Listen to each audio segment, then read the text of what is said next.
What maximizing efficiency means to me is really truly figuring out what the bottom line is you need to survive, whether that is as a commercial dairy farm where you're just selling raw milk as your main product, or whether you're doing a farmstead operation and you're producing and processing your own milk or ice cream or cheese or whatever. And the biggest thing to me is, how do we maximize your outputs while minimizing your inputs? So really one of the biggest things that I try to look at is overstocking. So are we overstocked? Are we causing some issues because we're overstocked? Do we have enough feed space? Does our barn fit our needs, particularly in the Southeast? Are we controlling heat stress to the best of our ability? I'll look at health records and evaluate that.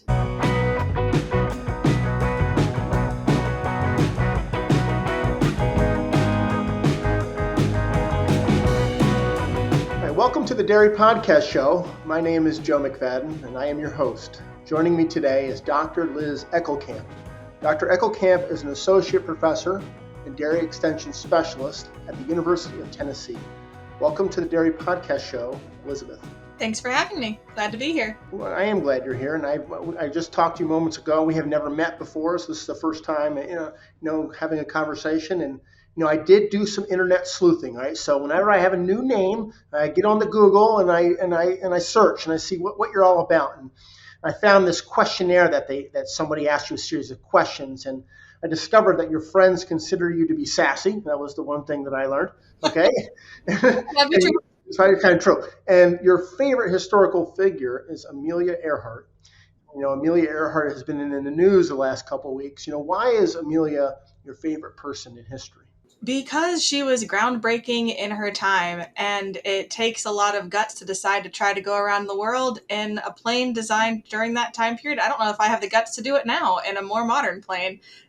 Probably also would get lost halfway around the world of being able to be found with today's airlines, but that's why. Have you seen the news? I mean, it looks like there's some new sonar data, and perhaps they found the plane.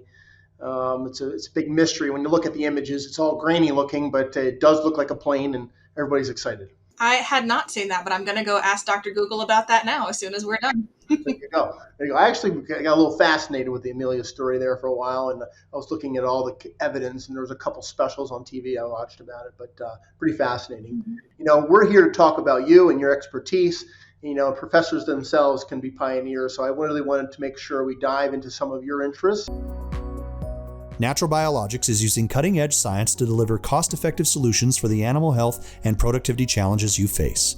For conventional or organic production systems, Natural Biologics can help support rumen health and immune function, mitigate pathogens, and increase production efficiency. Visit naturalbiologics.com to learn more. I looked at your background and your bio, and you're certainly at the University of Tennessee serving agriculture in Tennessee. And so tell me about dairy production in your state. How has it changed over the last decade? Where do you see, what are the current trends, and where do you see dairy production going over the next decade? So dairy in the Southeast, I'm sure has been declining for the last 10 to 20 years, and that's certainly no different in Tennessee. I hear all the time from former dairy farmers or even just people in counties that, well, when I started here, mainly in extension, so like 30 years ago, there were 1,000 dairies here. There were 800 dairies there.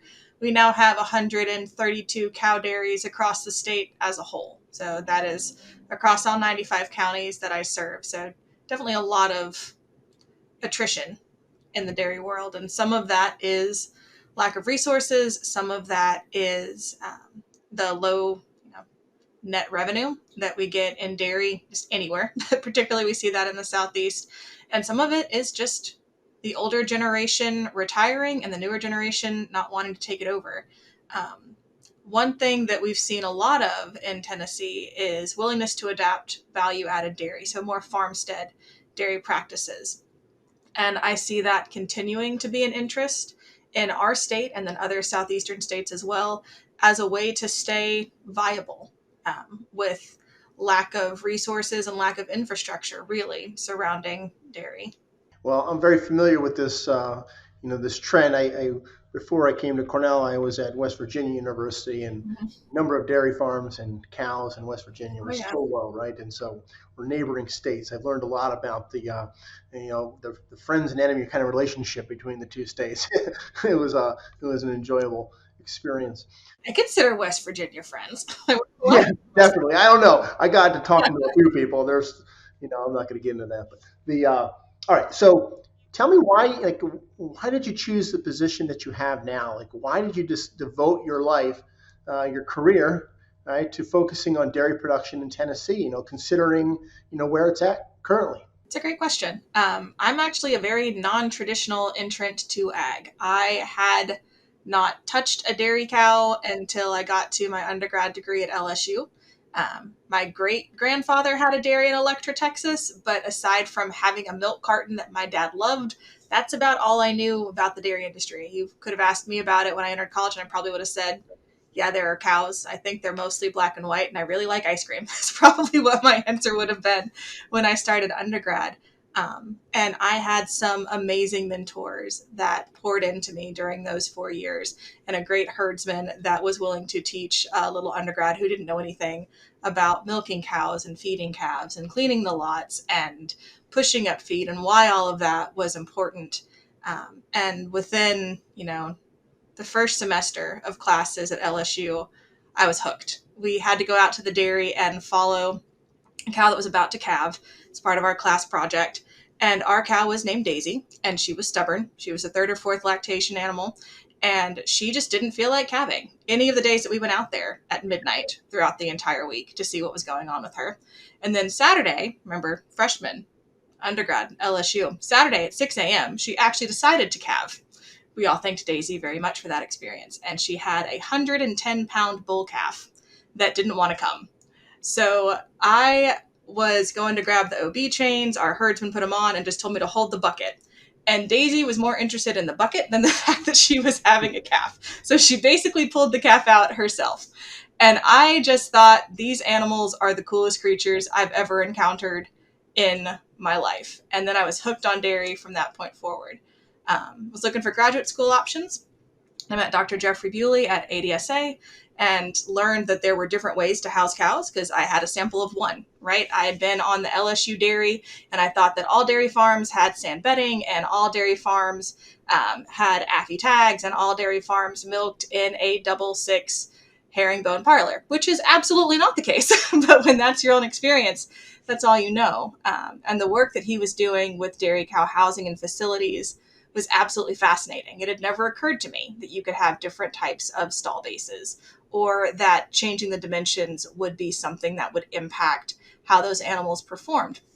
So when he had an opening at his lab group, I applied there and ended up working with compost bedded pack barns and sand bedded freestalls for my master's, and then stayed on with them for my PhD and worked with precision technologies and how dairy farmers utilize health alerts. But both of those projects were extremely focused on working with real operating commercial dairy farms. So I worked with 16 dairy farms during my master's and an additional 4 during my PhD, and got really involved with the dairy industry in Kentucky. I worked closely with the Kentucky Dairy Development Council. I went to a lot of area meetings because Jeffrey gave us opportunities to go and be guest speakers. And that pathway of extension and finding ways to help and building those relationships with those dairy farmers, I knew that's what I wanted to do for the rest of my career. And when a position opened up at Tennessee, obviously it's just south of Kentucky. So similar mentality, similar herd sizes, and a lot of the same people I was already networking with. So just kind of expanding my community.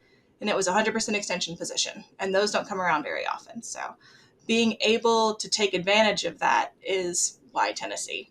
Well, I can hear the passion and enthusiasm, so it's a good thing. I'd like to talk a little bit about the technical aspects of your job, and you certainly interact with farmers, and the goal likely being to maximize dairy efficiency. Tell me what that means to you, and tell me about your process. How do you start that process? So, what maximizing efficiency means to me is really truly figuring out what the bottom line is you need to survive, whether that is as a commercial dairy farm where you're just selling raw milk as your main product, or whether you're doing a farmstead operation and you're producing and processing your own milk. or ice cream or cheese or whatever. And the biggest thing to me is, how do we maximize your outputs while minimizing your inputs? So really one of the biggest things that I try to look at is overstocking. So are we overstocked? Are we causing some issues because we're overstocked? Do we have enough feed space? Does our barn fit our needs, particularly in the Southeast? Are we controlling heat stress to the best of our ability? I'll look at health records and evaluate that. I don't know if you're familiar with the Dairy Challenge program, but it's basically Dairy Challenge. So going in, talking to the producer, what are some of the common issues that they're having to deal with, and then going through and doing a thorough evaluation of the farm from top to bottom. I look at the parlor, I try to look at records if they have them. I do a lot of facilities evaluation because that is kind of my background and my bread and butter. So I pay a lot of attention to water access, pay a lot of attention to feed access, and thinking about overstocking in more than just the stall space, because we might have enough stalls, but we might not have enough feed bunk space. And if I can help them maximize an individual animal unit and have less animals to have to pay to keep on that operation, in theory, we're going to have a better bottom line. I also partner with our Eckelkamp program, and we do something called Dairy Gauge. And that is a program similar to what comes out of, I believe it's Michigan, that does the farm economic evaluations. But this program is focused specifically on dairy farms, and we try to benchmark everything based on per hundredweight. So instead of looking at, here are your total input costs and then here's your milk check, everything gets benchmarked against that hundredweight of production. So it really helps us narrow in and see, are we spending too much on our feed bill? Are we spending too much on our vet bill? Or is it more on repairs? Is it on fuel? Are we planting too much forage and not recouping enough of it into the dairy? Is our forage too low of a quality, so we're having to spend a whole lot more at co-op purchasing feed? And a really cool thing that's come out of that is a group of our farmers across the state have actually elected to go and share their results with each other. So that's a pretty good meeting every year. We'll have 10 to 12 of them that get together and just go through their dairy gauge reports and say, how are you doing that? How are you keeping your labor costs so low? Where are you getting this additional feed that's so much cheaper than mine? What kind of planting practices are you using to keep your forage costs low? And that doesn't, I'm kind of tangential to that. That was here before me. It's been a great program to be a part of. A lot of credit to David Bilderback for developing that down here. Now, give me an example of the most recent challenge that you sort of have come across. Not naming farms and farmers, but what was the recommendation that you made when you were faced with this? One of the most recent challenges I've come across was a dairy who is focused on getting bigger, not so much for the sake of expansion or bringing on an additional family member, but just trying to expand their production. And a lot of that issue is coming from the fact that they just don't have enough barn space. They don't have enough barn space. They don't have enough bunk space. And it's been a repeated conversation where if they could just get their stocking density under control, they could probably make up what they're getting from those additional animals that they're carrying. But it's a continued conversation, has been for a couple of years. It will probably continue to be a continued conversation. But that's been one of my more recent farm ones. Okay. Well, the whole conversation about, getting bigger, typically, that ties closely with intensification. So if I were to say enhanced efficiency, intensification, and precision farming, the question is, does the future of dairy farming require all the above?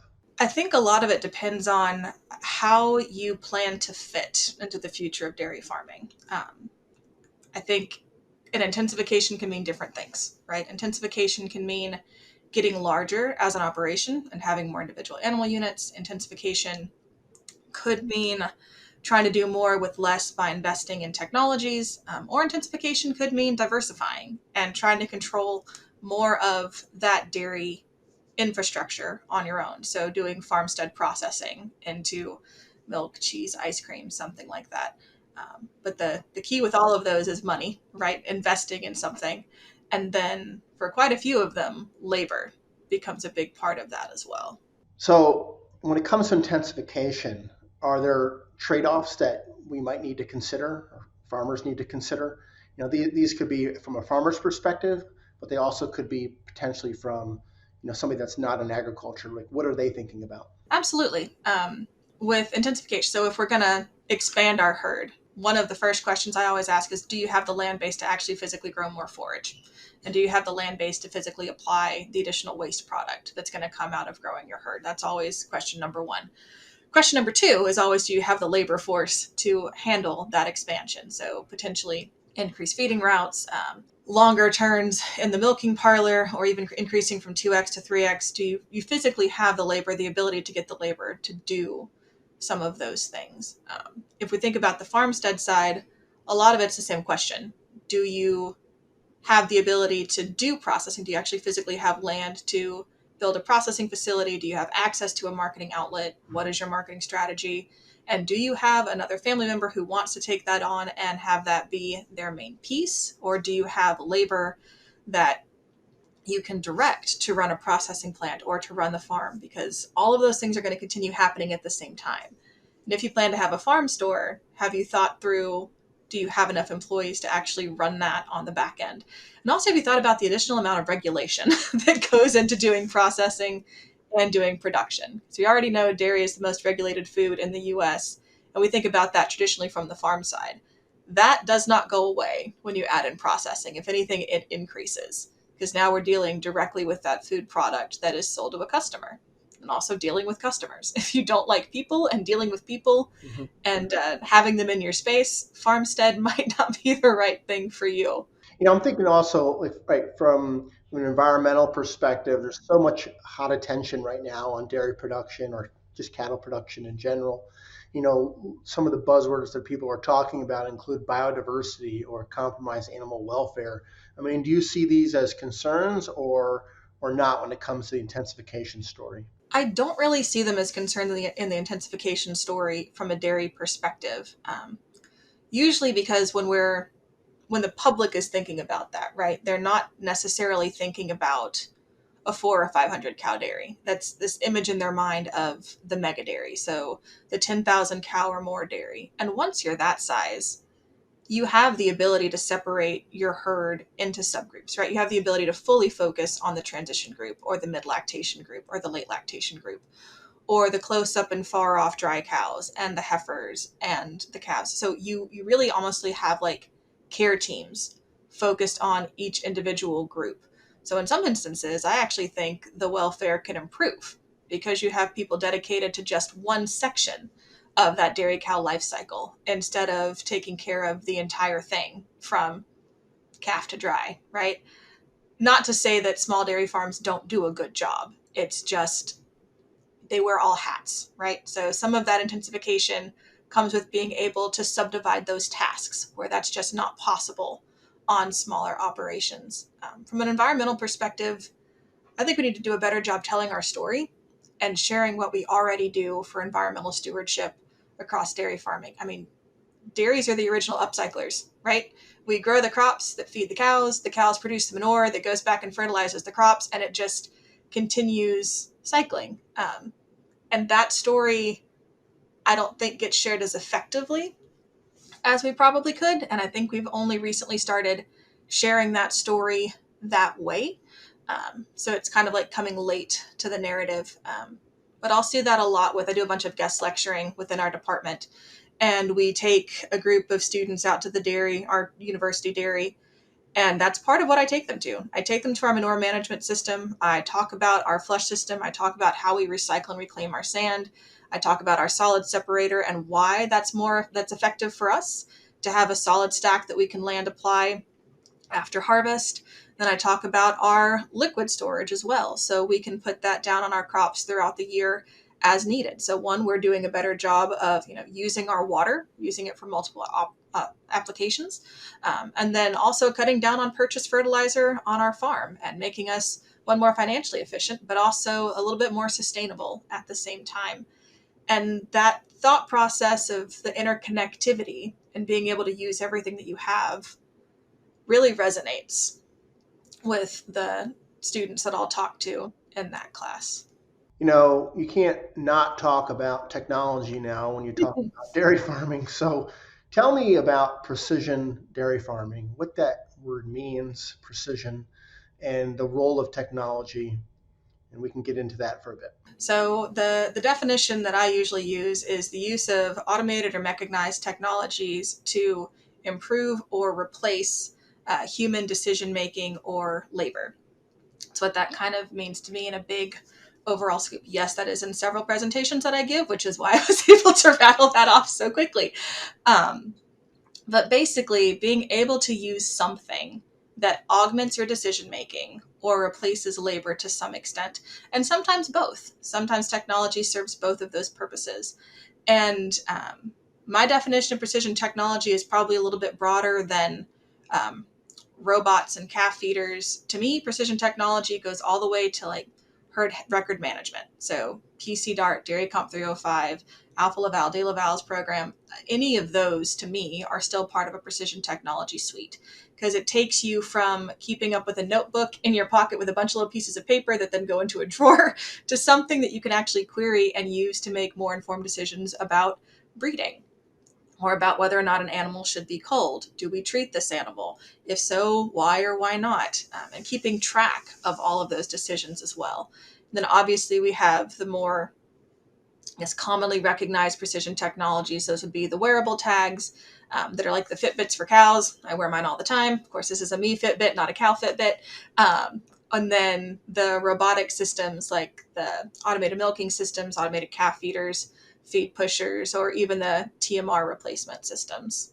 Okay, so you talked about Fitbits there. I mean, you're right. I mean, that's probably what people think about the most, but thinking about data management sort of software and the presence that already has on farm is pretty critical component to all of this. And regarding let's talk about some of these technologies. And so we can start with accelerometers or Fitbits, and tell me how common their use is, because I'm in my early 40s now, whether I want to admit that or not. But back in graduate school, I mean, this was the same conversation I felt like we had, and so it's been roughly 20 years or so, and so looking at the last couple decades, how has this type of technology changed? How has it improved? Are there new sort of challenges that we face using it? How common is it? Tell me about it.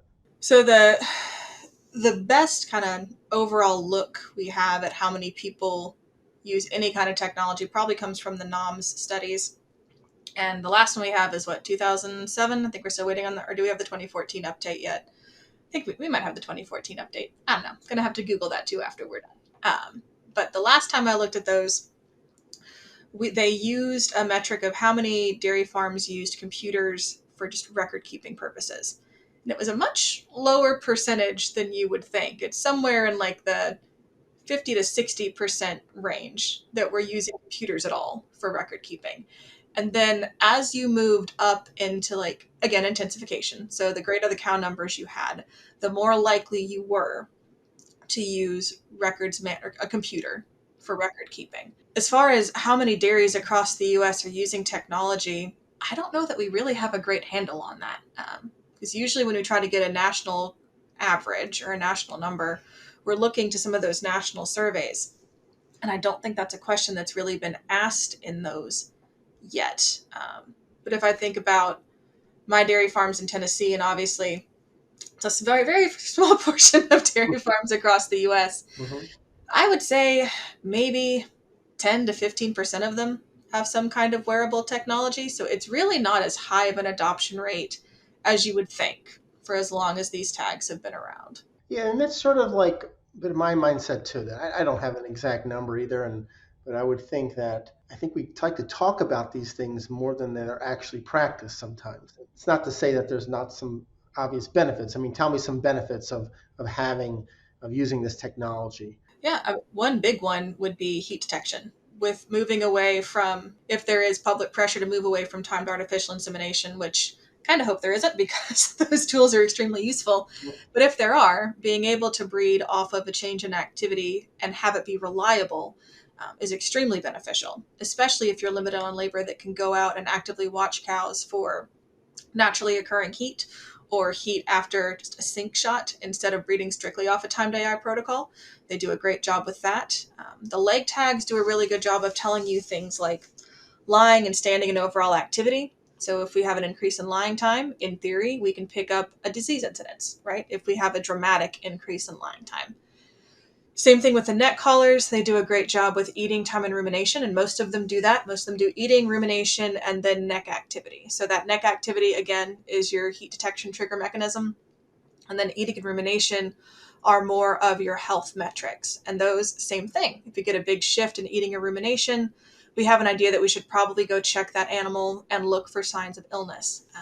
That is the one downside of most of the health alerts that we get right now, though, is that they don't tell us what's happened. And it's honestly probably because we just don't have enough information and we're not integrated fully with other technologies or even things like records software to say, oh, well, her eating time decreased by X amount and she's within 30 days of lactation. So we might want to check her for a displaced epimasum, or we might want to check her for ketosis. We're still working on those pieces. I think if we ever get to that point where those alerts are a little bit more deterministic instead of just saying, hey, something's going on, they might be a little bit more widely adopted because it's more of that diagnostic tool and less of a just something happened. Kind of like with heat detection, right? So heat detection, really easy secondary trigger, right? Cow is in heat, breed the cow. But with any of those potential health alerts, okay, something happened.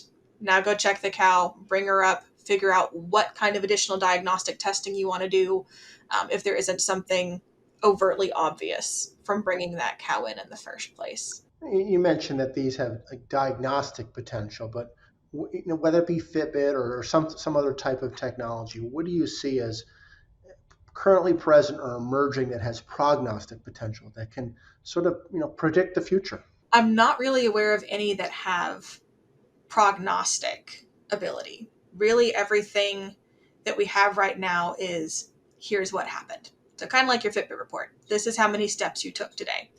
And then we do have some amount of triggers, right? So if I don't move for an hour, my Fitbit tells me to get my fat butt out of my chair and go take a walk, right? Now, I'd probably choose to ignore it most days, but that's kind of the same thing as if you get an alert from your system.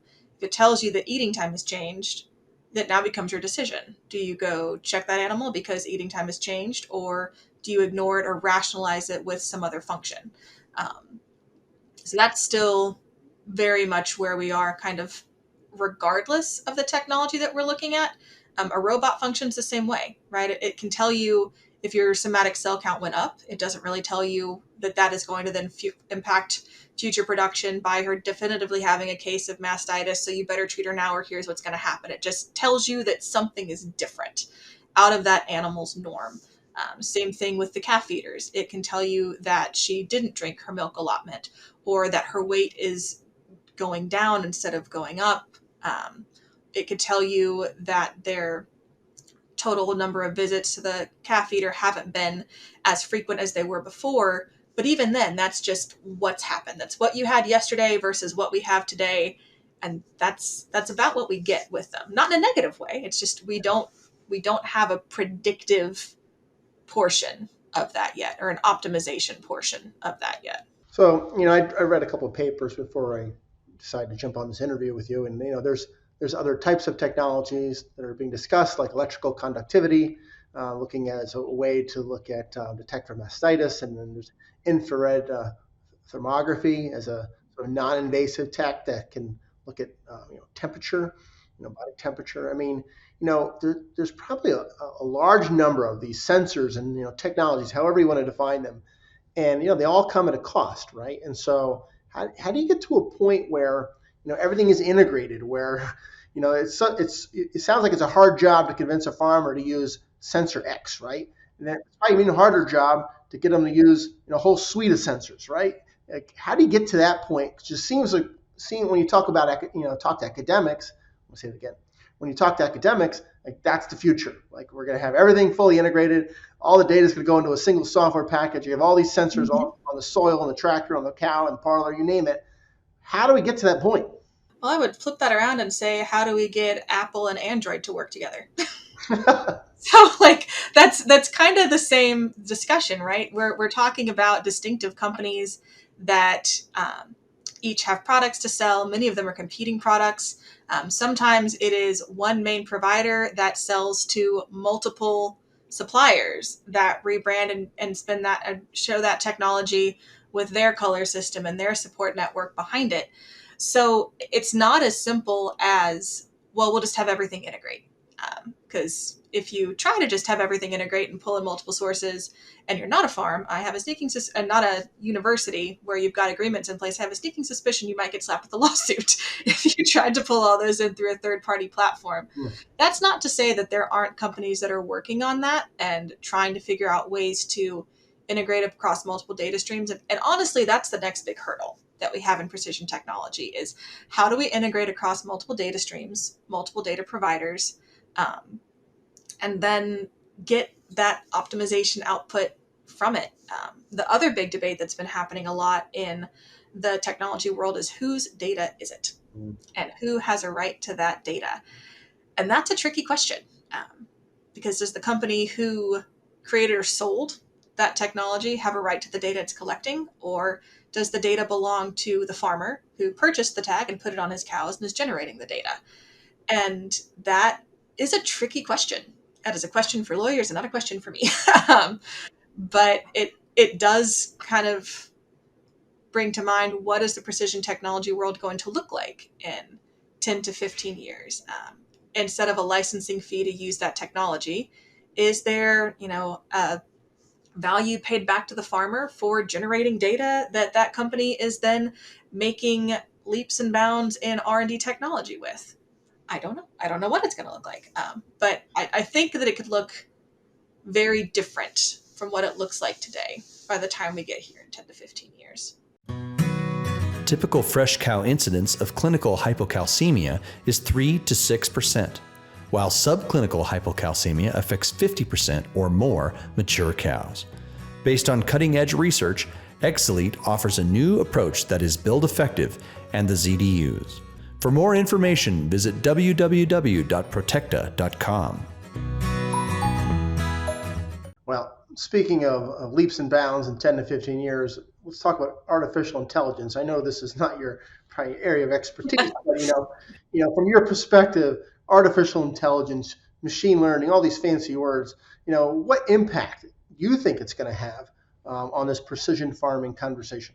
So I did use some machine learning during my PhD to look at the information that was generated from the technologies that I worked with.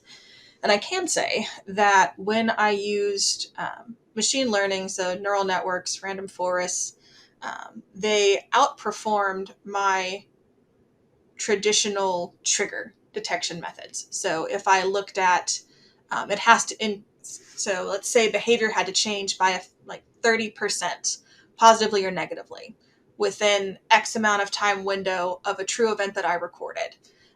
Looking at balanced accuracy and detection, it was much lower when I created stipulations across, it had to fit in this box, where it always increased or decreased by a predetermined threshold. If I use machine learning algorithms, I cannot tell you exactly how they worked. I feel like they're still a little bit of a black box.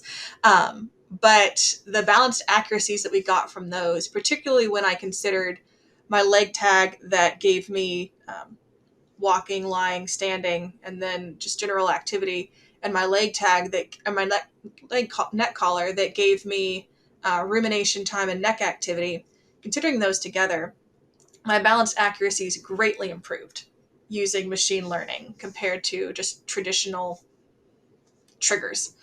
So I think there's a place for them. I think the question then becomes, how do we integrate them?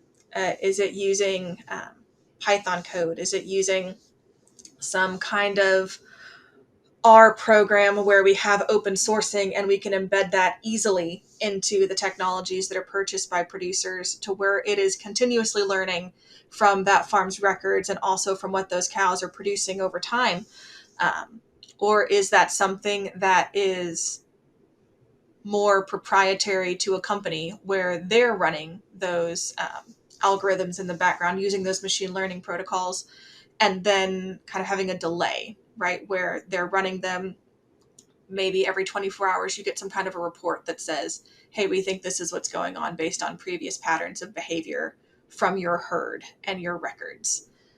I could see that being a role in the future, and kind of getting more to that predictive or a little bit more diagnostic, instead of just saying, hey, a change happened, having at least some more options of what that change could be. All right, so a little bit of uncertainty there, but we recognize that there's a lot of benefits of specific sensor technologies. I mean, we do know that they come at a cost. And so what does that process look for you when you go to a farmer? Maybe the farmer is like has some curiosity and has some questions about a sensor, or maybe it's the other way around where you're trying to convince them that, hey, take a look at this. I mean, tell me about the process that you go through to make sure that it's going to be economical for that farmer.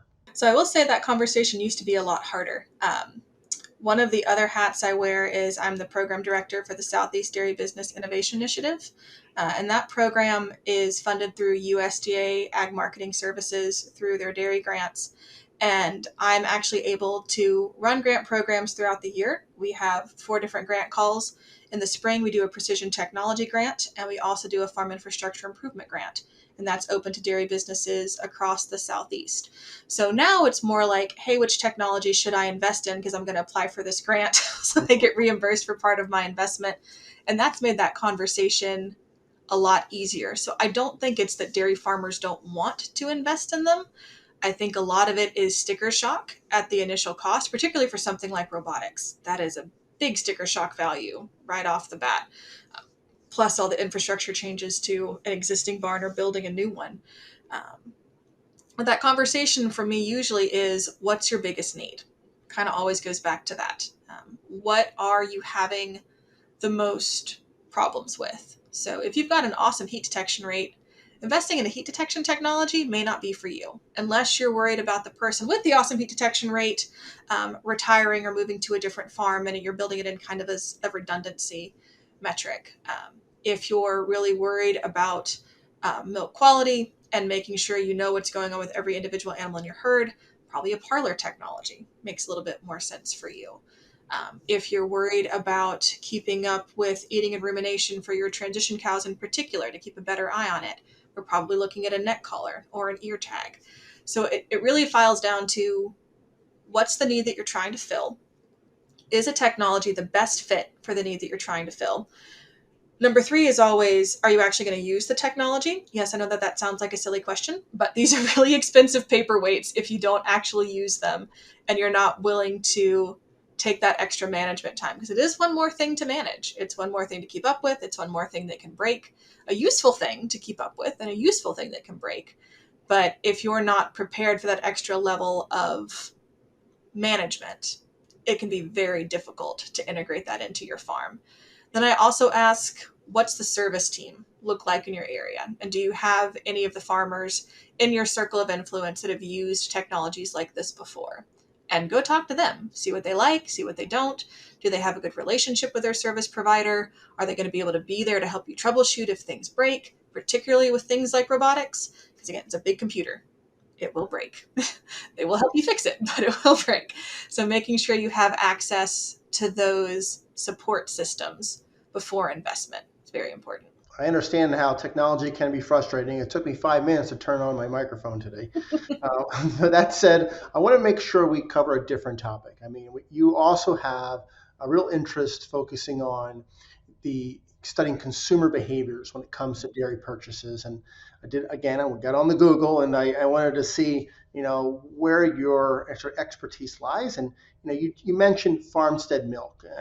So tell me about that a little bit more in detail. How has that trend evolved in Tennessee? And what does that relationship look like between those that have a farmstead milk practice and the consumer?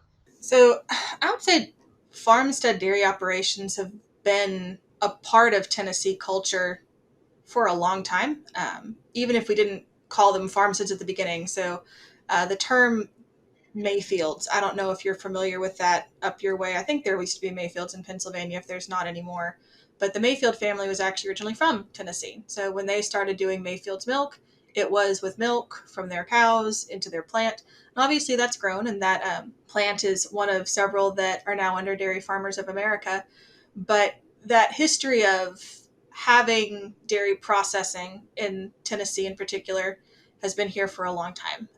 I've got a handful, oh, maybe just two or three, that have been involved in farmstead for probably 20 years or more, pretty close to where I am now. Sweetwater Valley Cheese, highly recommend ordering some. It's delicious. They do a great job with cheddars down in the Athens area, and they've been operating for 20 plus years, processing mostly their milk. Then there's Cruise Farms here in Knoxville that does soft serve ice cream, and before that had done buttermilk and fluid milk for quite a long time. They still do buttermilk and fluid milk, but their ice cream is also very, very good. And they've got several locations that they've grown over time. And then there's a Sunrise Creamery, which is an operation over in the Crossville area that does ice cream and milk in some glass and then some in plastic. So that interest has been here in Tennessee for a while. And part of that Southeast Dairy Business Innovation Initiative, that SDBI program I told you about before, a big focus of that is also on helping improve regional and local access to processed dairy products. So, ice cream, cheese, milk, sour cream, cottage cheese, what have you. And that focus and that influx of funds has really helped operations that were thinking about that in Tennessee take advantage of those and start a value added processing business. So I checked the other day, I have 8 that are doing farmstead processing with cows. I have 4 or 5 that are goat value added processors, at least 1 that's value added sheep. So it's definitely becoming a larger portion of my dairy farm population here in Tennessee. And the interest in that avenue, particularly for my dairy farms that are 200 cows or less, is really high because they think about that as a way to keep their herd the same size and that size that they like, and then potentially bring on another family member who may not want to milk cows every day, but would be absolutely fine making cheese or ice cream and interfacing with the public. And then throughout the years, we've been able to expand that SDBI program and those grants that we offer across the Southeast. So we've seen more in North Carolina. We've seen more in Kentucky. We've even had a few applicants from West Virginia and Virginia, and then all the way down to Florida, Louisiana, and Mississippi. So I would say it's definitely an interest in the Southeast to try to find different ways to survive and make a higher profit margin. So, I noticed a couple of papers that you focused on, like the type of consumer that would pay a premium for, um, farmstead dairy products. I mean, what insight did you gain from that? Well, the biggest insight that we've gained from that is it is different in every city, which is kind of an irritating answer. So it's like the classic extension answer. It depends, right? It depends on where you are and what population you're targeting. But we found in Tennessee that if you had at least heard of value added and purchased it in the past, so farmstead products, for milk particularly, you were more likely to purchase it again. We also saw that for, again, milk in Tennessee in particular, that it was actually men between the ages of like 27 to 35 who had children that were more likely to be going and purchasing a farmstead milk. Why that number in particular, I do not know. But that's what we found for Tennessee, which was a bit of a shift from what we would normally consider our target demographic, right? We would normally think about, for fluid milk in particular, target demographic would be females from the age of, 20 to 45 with kids in the home that's the primary food shopper. And what we found is that our media messages might actually be missing a really valuable part of that dairy cycle. Since that study that you're referencing, we've done one more fairly large scale study across Tennessee, Kentucky, and North Carolina looking at milk, cheese, and ice cream. We don't have all the results back on that yet, but my PhD student, Caitlin Zaring, would be another great person to have on your podcast because she could tell you all about her studies and what she's found with consumer willingness to pay. Okay, well, might just take you up that advice. It's time for our famous three. Our Yeast 40 is a natural biotechnology from ICC designed to boost the health and productivity of animals under challenging production systems. Our Yeast 40 performance is supported by an unique processing technology that results in a pure product containing high levels of beta-glucans, MOS, and yeast metabolites. These factors, combined, promote the ruminal and intestinal modulation, helping the animals to reach their full potential. Something else I saw on the marketing side, in 2018, the Tennessee Department of Ag instituted this Tennessee milk logo. And I read that paper that I think you were the last author on that paper. And you wanted to look at the consumer behavior towards this buy local trend. And there was consumers were willing to pay more for this, Tennessee milk.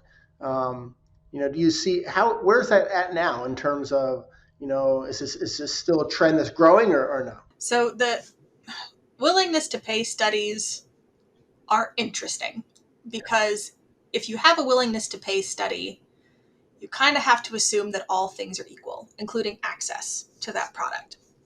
And I believe we have maybe 5 or 6 locations that would meet the standards for that Tennessee milk logo, because that particular logo was 100% produced and processed in the state of Tennessee. So it's a little bit more restrictive than like a pick Tennessee, which is, processed or produced in the state of Tennessee. So that one's a little bit more expansive. And the assumption of a willingness to pay study is that if you go to purchase it at a store, everything is right there in the same case. So yes, under those assumptions that if I go to my primary shopping spot, which for me is usually Kroger, if I go to Kroger, I can have my choice of Kroger milk or Mayfield's is usually in my Kroger. I could get Fairlife or Horizon Organic, or I could get this pick Tennessee milk. Under those assumptions where everything is there, yes, our consumers were willing to pay, I think it was about 30 cents more per gallon for that Tennessee only milk that was sold. But the caveat of that is that that's not usually all that usual. I know that was usual in a lot of different ways, but typically if you're buying something that has that logo on it, you're going to a farmstead location. And that's more of what we're trying to capture with that survey that Caitlin just did, is not only would you be willing to pay more for it, but would you also be willing to travel to get it? Because that's kind of the missing piece of the puzzle right now. If you have to go out of your way to get to that product, how often are you going to buy it? And what other experiences are you looking for when you're there? Are you literally going there just to grab a jug of milk and leave? Or a block of cheese and leave? Or a gallon of ice cream? Or are you looking more for an agritourism experience where you want to go, you want to take your family, this is like a Saturday event when the weather's nice outside? And if it's more of that, how do we maximize that visit? And I know we're talking dirty money talk, but how do you maximize the revenue from that visit and make sure it's a good experience so you get repeat customers and not one-off customers? Well, makes sense. Makes sense. In terms of the conversation surrounding dairy products and misinformation and consumer trends, you cannot have a conversation. Should I say it again? You cannot not have a conversation about alternatives, dairy alternatives. And in preparation for this interview, you emphasize that we should not vilify the alternatives. And I took this little comment that you wrote to heart, because my listeners might realize, and I think I've said this a couple times before, that I'm a maple producer here in New York State as my side hustle. And in that scenario, when I first started being a maple producer, I was talking all bad about the fake maple syrup. Okay, that's all I did. And then all of a sudden, Cornell came out with this podcast and said, "Don't do that because you'll lose customers." Tell me, is the same true when it comes to the dairy alternatives? I would say absolutely. And actually, this is good practice because I get to give a lecture on this in literally 2 hours to a group of 250 students. So this afternoon, I'm giving a lecture talking about dairy products and dairy processing and going through milk, ice cream, and cheese. And through that, I also talk about, in very brief detail, because I do not know that much about it, I will be very candid about that, almond milk and soy milk. or almond alternative and soy alternative. Use whichever one of those in the edit you would like. To talk through what that process looks like. The biggest thing that I think we can do to not drive away customers by vilifying another product and increase transparency about what you're purchasing as a consumer is to really talk about the nutritive differences across those different options. And that's what I do in class. So I talk about the nutritive benefits of an 8-ounce glass of whole milk. I talk about what you're going to get with an almond alternative or a soy alternative. And I might have added pea last year. I honestly don't remember. It will be on the slide when I talk about it this afternoon.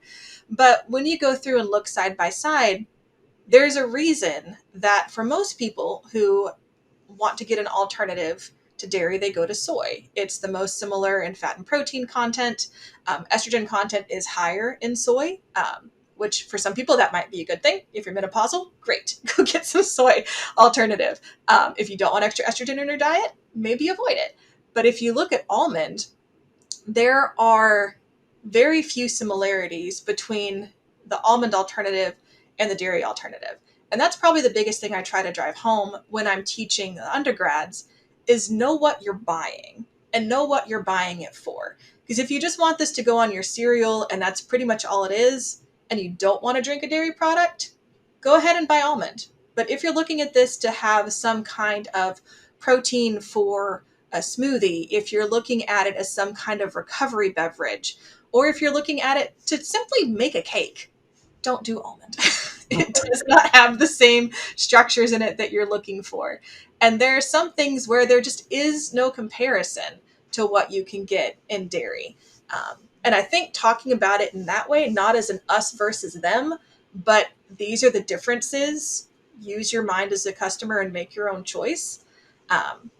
The first time that I did that lecture, I was a little bit nervous about it because I am the dairy scientist. And I was like, this is going to be terrible. Someone's going to ring me up on a rail. But I had a student come up to me after that first lecture that I did, and it was her second time taking that class.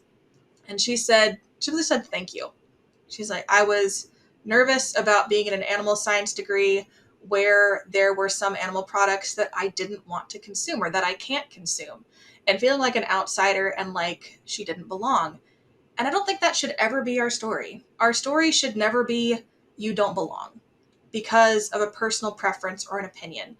Our story should be everybody is welcome and there is room for all of us at the grocery store, because honestly there is.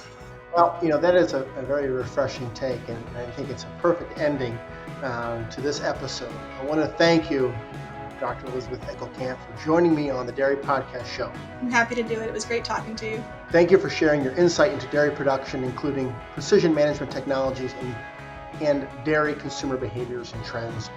I thank you for your time. To our listeners, please stay tuned for future episodes of the Dairy Podcast Show. Thank you for listening.